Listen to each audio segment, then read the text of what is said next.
arak dengan menggunakan payung kebesaran.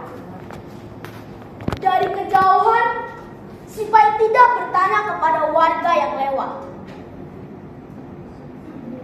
"Ada pesta apa sekarang?" Namun, mereka tak menjawab sama sekali, hingga membuat si Paitida marah sekali sambil berucap, "Mereka semua seperti batu. Ditanya kok malah diam saja." Ternyata keramaian itu berhenti total, serta semua orang menjadi batu. Kali ini sihir si Paitida berhasil kembali. Tempat ini sampai sekarang dinamakan Batu Raja. Kini si Paitida terus mengembara. Setiap tiba di daerah yang dilalui, penduduk setempat merasa takut. Orang berusaha menjauhi si Paitida karena takut disihir menjadi batu. Lama-kelamaan dia dijauhi orang-orang, sehingga dia hidup sebatang kara. Tidak satupun kampung yang menerima keberadaannya. Bahkan terdapat suatu kampung yang meminta orang sakti agar daerah mereka tidak bisa dimasuki oleh si Paitida. Kini si Paitida dalam keadaan tidak menentu. Hingga suatu ketika dia sampai di kerajaan Tanjung Menang dengan raja bernama Nurullah.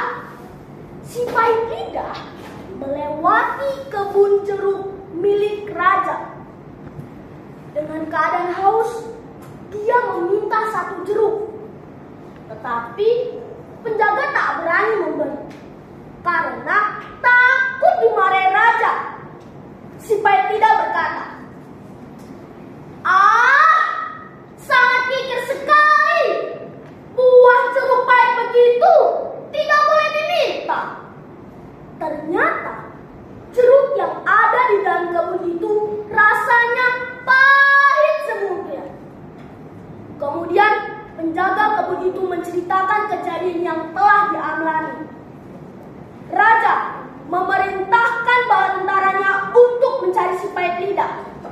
Akhirnya si Paitida berhasil ditangkap dan dibawa ke hadapan raja. Saat hendak dihukum, namun sang raja justru dirangkul oleh si Paitida karena ternyata dia adalah kakaknya sendiri. Keduanya saling berangkulan. Wajah si Paitida senang sekali.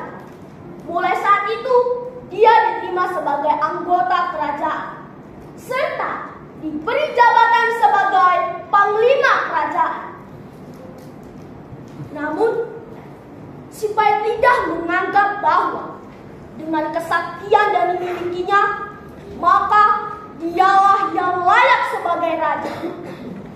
Ambisi itu disampaikan terang-terangan kepada saudaranya. Keinginan itu terhalang dan ditolak keras, sehingga terjadilah perdebatan seru dan adu kesaktian di antara keduanya. Namun si Paitida kalah dan dia pun meninggal dunia. Nah teman-teman, bagus tidak ceritanya? Bagus.